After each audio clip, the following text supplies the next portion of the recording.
जम्मू कश्मीर में दो अलग अलग मुठभेड़ों में सुरक्षा बलों ने दो आतंकियों को मार गिराया है। श्रीनगर में बीती देर शाम एक आतंकी को सुरक्षा बलों ने मार गिराया। इससे पहले साउथ कश्मीर के कुलगाम में भी एक आतंकी मारा गया था। एक आतंकी की तलाश की जा रही है। कुलगाम में एनकाउंटर चावलगांव इलाके में हुआ। यहाँ 2 से 3 आतंकियों के छिपे होने की खबर थी। पुलिस, सीआरपीएफ और सेना ने ज्वाइंट ऑपरेशन छेड़ा और एक आतंकी को मार गिराया। आज से केंद्रीय गृह मंत्री अमित शाह 2 दिन के यूपी दौरे पर जा रहे हैं। वाराणसी में शाह चुनाव से जुड़ी अहम बैठक करेंगे। शाह अपने 2 दिवसीय दौरे के दौरान कई कार्यक्रमों को संबोधित करेंगे। वाराणसी में शाह एक महत्वपूर्ण संगठनात्मक बैठक भी करेंगे। बैठक 2022 चुनाव को लेकर पार्टी की अब तक की सबसे बड़ी बैठक होगी। बैठक में प्रदेश के बीजेपी अध्यक्ष स्वतंत्र देव सिंह, संगठन महामंत्री सुनील बंसल, डिप्टी सीएम केशव मौर्य और दिनेश शर्मा भी शामिल होंगे। कासगंज हिरासत में मौत का मामला गरमा रहा है। कांग्रेस समेत विपक्षी दल योगी सरकार को घेर रहे हैं। आज कांग्रेस नेता प्रियंका गांधी पीड़ित परिवार से मिलने कासगंज आ सकती हैं। उनका लखनऊ दौरा रद्द कर दिया गया है। गुरुवार को भी कांग्रेस नेता कासगंज गए थे। कांग्रेस का प्रतिनिधिमंडल यहां आया था। कांग्रेस नेता सलमान खुर्शीद भी गांव नगला सैयद में मृतक अल्ताफ के घर गए थे।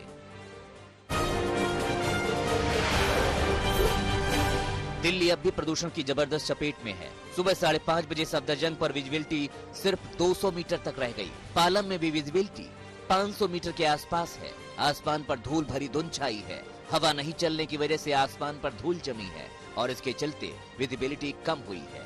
पराली और गाड़ियों के धुएं की वजह से दिवाली के बाद से ही दिल्ली की हवा का हाल बेहद खराब है। AQI लगातार खतरनाक या फिर अति गंभीर बना हुआ है। अभी इसमें राहत मिलती नहीं दिखती। इससे पहले गुरुवार को भी दिन भर प्रदूषण का स्तर काफी ज्यादा रहा।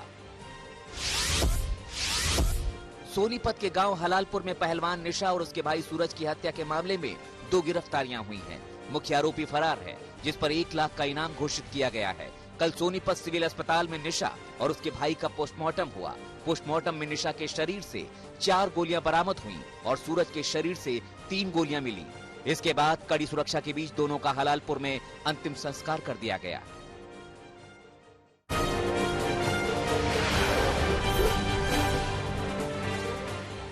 हिंदुत्व की तुलना आतंकी संगठन इस्लामिक स्टेट और बोको हरम से करने के बाद कांग्रेस नेता सलमान खुर्शीद ने एक बड़ा विवाद खड़ा कर दिया है। बीजेपी ने इसे कांग्रेस की हिंदू विरोधी सोच और उत्तर प्रदेश चुनाव से पहले तुष्टीकरण की राजनीति का प्रयास बताया है। महाराष्ट्र में कांग्रेस के सहयोगी दल शिवसेना ने भी इस किताब पर आपत्ति जताई है। वहीं पार्टी में भी अब विरोधी सुर तेज हो गए हैं। कांग्रेस नेता गुलाम नबी आजाद ने भी कहा कि हिंदुत्व की इस्लामी जिहाद से तुलना गलत है। महाराष्ट्र में प्रवर्तन निदेशालय की छापेमारियों पर अब मंत्री नवाब मलिक की सफाई आई है। नवाब मलिक का कहना है कि छापेमारी वक्फ बोर्ड के दफ्तरों पर नहीं हुई थी, बल्कि तबूत इनाम बंदोबस्ती ट्रस्ट के दफ्तरों पर हुई है, जो कि पुणे जिले में है। नवाब मलिक ने केंद्र सरकार पर भी हमला किया और कहा कि वो डरने वाले नहीं हैं। पंजाब विधानसभा के विशेष सत्र के दौरान गुरुवार को कांग्रेस और अकाली दल के बीच तीखी नोकझोंक हो गई।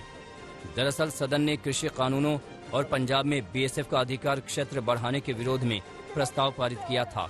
इसी दौरान सीएम चरणजीत सिंह चन्नी ने अपने भाषण में अकाली दल पर तीखा हमला बोला, जिसके बाद अकाली दल के वरिष्ठ नेता विक्रम सिंह मजीठिया और चन्नी में बहसबाजी हो गई। इसी बीच अकाली विधायक सदन में स्पीकर के आसन के पास पहुंच गए। पश्चिम बंगाल में बीजेपी का साथ छोड़कर टीएमसी का दामन थामने वाले नेताओं की लिस्ट लंबी होती जा रही है। अब जानी मानी बंगाली एक्ट्रेस शराबंती चैटर्जी ने बीजेपी छोड़ दी है। वो विधानसभा चुनाव से ठीक पहले बीजेपी में शामिल हुई थीं। शराबंती चैटर्जी ने बीजेपी छोड़ने का ऐलान करते हुए कहा कि बीजेपी में पश्चिम बंगाल के मुद्दों को आगे बढ़ाने के लिए पहल और ईमानदारी की कमी है। सीएम ममता बनर्जी की करीबी माने जाने वाली शराबंती दोबारा टीएमसी में शामिल हो गई हैं। त्रिपुरा में 25 नवंबर से नगर निगम पर टीएमसी बनाम बीजेपी शुरू हो गया है। तृणमूल कांग्रेस ने सुप्रीम कोर्ट से त्रिपुरा में नगर निगम चुनाव के दौरान पार्टी कार्यकर्ताओं के लिए सुरक्षा मांगी है। सुप्रीम कोर्ट ने त्रिपुरा में स्वतंत्र और निष्पक्ष निगम चुनाव कराने के लिए राज्य सरकार और पुलिस प्रशासन को पुख्ता इंतजाम करने के आदेश दिए हैं। सुप्रीम कोर्ट ने कहा कि जिन इलाकों में चुनाव होने हैं वहां सुरक्षा व्यवस्था चाक चौबंद हो, शांति बनी रहे। पीठ के आदेश के मुताबिक जिन कैंडिडेट्स को सुरक्षा चाहिए उनकी जरूरत के मुताबिक जिले के एसपी खतरे की आशंका का आकलन करेंगे। और जरूरी कदम उठाएंगे।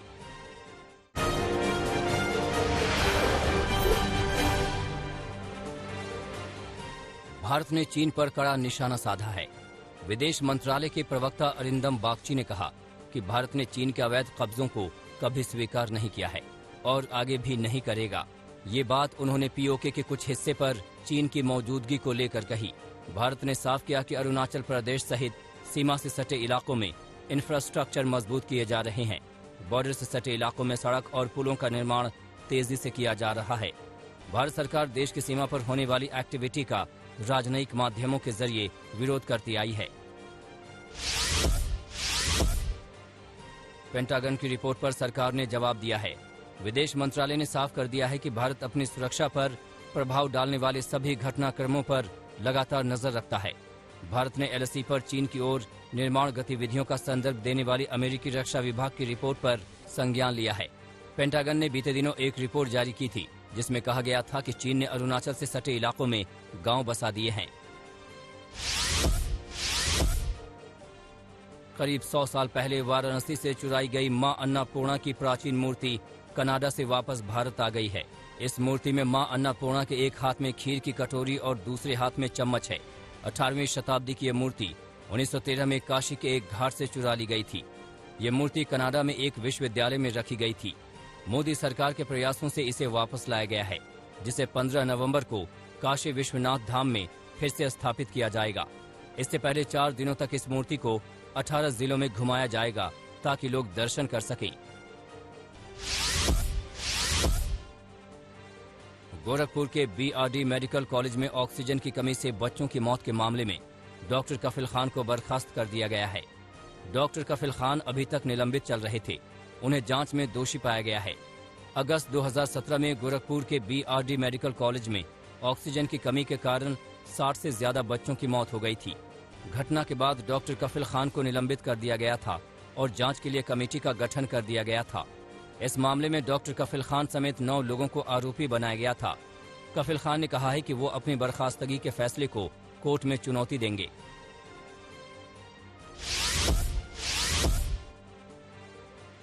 इस बार गुरु पर्व के मौके पर भी करतारपुर कॉरिडोर को श्रद्धालुओं के लिए नहीं खोला जाएगा।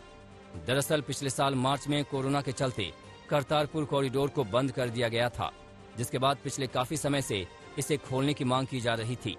पाकिस्तान ने मंगलवार को भारत से करतारपुर कॉरिडोर को फिर से खोलने और सिख तीर्थ यात्रियों को पवित्र स्थल तक जाने की अनुमति देने का आग्रह किया था, जिस पर भारत ने अभी ऐसा नहीं करने का फैसला किया है। हालांकि गुरु पर्व के मौके पर 1500 तीर्थ यात्रियों का एक जत्था 17 से 26 नवंबर तक करतारपुर साहिब की यात्रा करेगा, लेकिन ये यात्रा वाघा अटारी चेक पॉइंट से होगी।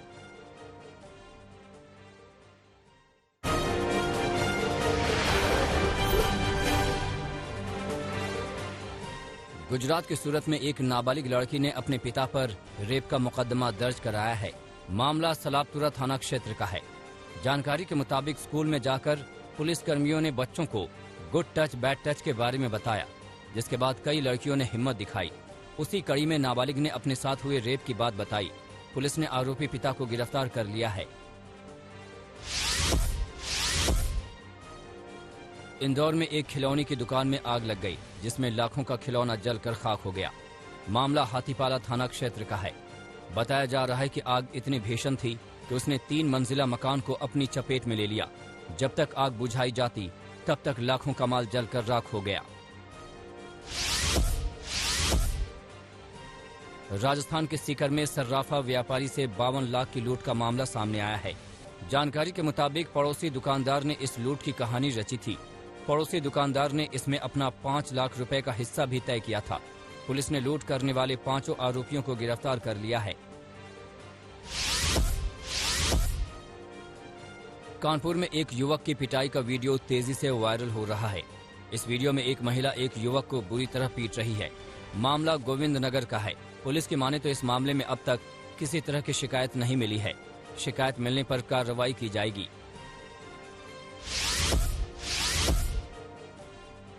गुजरात के नवसारी में एक गैस पाइपलाइन में भयानक आग लग गई। आग लगने से अफरा तफरी मच गई और लोगों में दहशत मच गई। तुरंत ही फायर ब्रिगेड को फोन किया गया और घंटों की मशक्कत के बाद आग पर काबू पाया जा सका।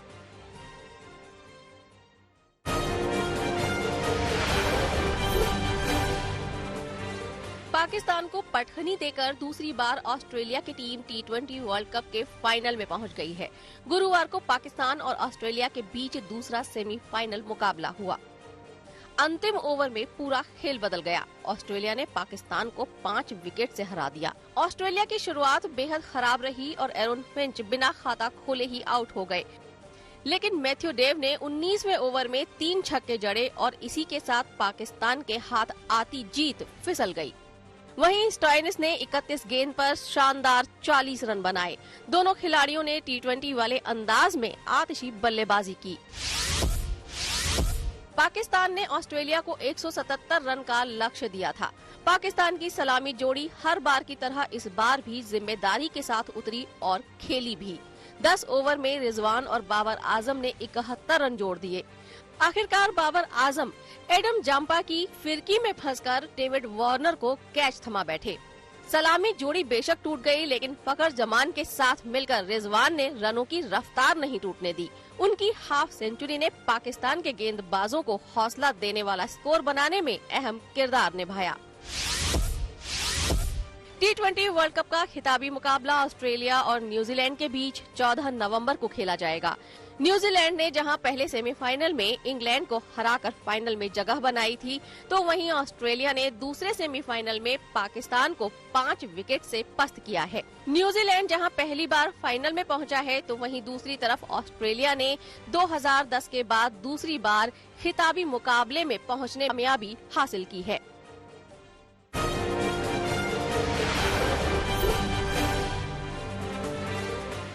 जर्मनी की चांसलर एंजेला मर्केल ने रूसी राष्ट्रपति से बेलारूस यूरोपियन यूनियन के बॉर्डर पर चल रहे शरणार्थी संकट को खत्म करने का अनुरोध किया। बोली, राष्ट्रपति पुतिन से फोन पर बात हुई, संकट खत्म करने के लिए रूस से मदद मांगी। रूस बेलारूस की हवाई सीमा की निगरानी कर रहा है। रूसी बॉम्बर जेट द्वारा हवाई सीमा की निगरानी की तस्वीरें सामने आईं। पोलैंड, लिथुआनिया और लातविया की सीमा पर उठे शरणार्थी विवाद के बीच रूसी विमान बेलारूस की सीमा की निगरानी कर रहे हैं। पाकिस्तान ने अफगानिस्तान के मुद्दे पर बैठक बुलाई। अमेरिका, रूस और चीन के विशेष राजदूत शामिल हुए। अफगानिस्तान के बदलते हालात पर सभी देशों के बीच चर्चा हुई। 3 दिनों की पाकिस्तान यात्रा पर पहुंचे अफगानिस्तान के विदेश मंत्री बैठक में शामिल नहीं हुए। एक दिन पहले ही भारत ने अफगान सीमा से सटे देशों के साथ बैठक की थी। अमेरिका, चीन ने ग्लासगो सम्मेलन पर साझा बयान दिया है। दोनों देशों ने एक दूसरे के द्वारा उठाए गए कदमों की सराहना की। पेरिस एग्रीमेंट को और मजबूती से लागू करने के संकेत दिए।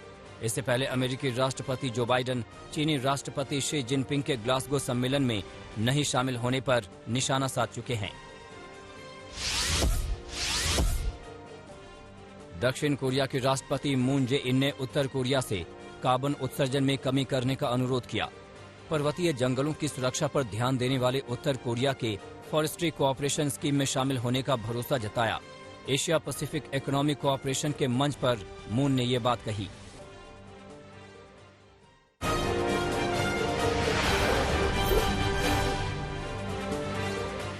पर्यावरण कार्यकर्ताओं ने ग्लासगो की सड़कों पर प्रदर्शन किया। विश्व के बड़े नेताओं से पर्यावरण के मुद्दे पर गंभीरता दिखाने की मांग की। प्रदर्शनकारियों ने कहा कि पर्यावरण को बचाने की दिशा में उठाए गए कदम नाकाफी हैं।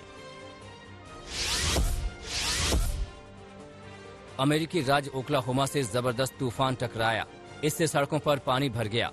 तेज हवाओं के चलते कई पेड़ उखड़ गए। बड़े पैमाने पर ब्रिगेड कर्मचारी राहत कार्य में जुटे।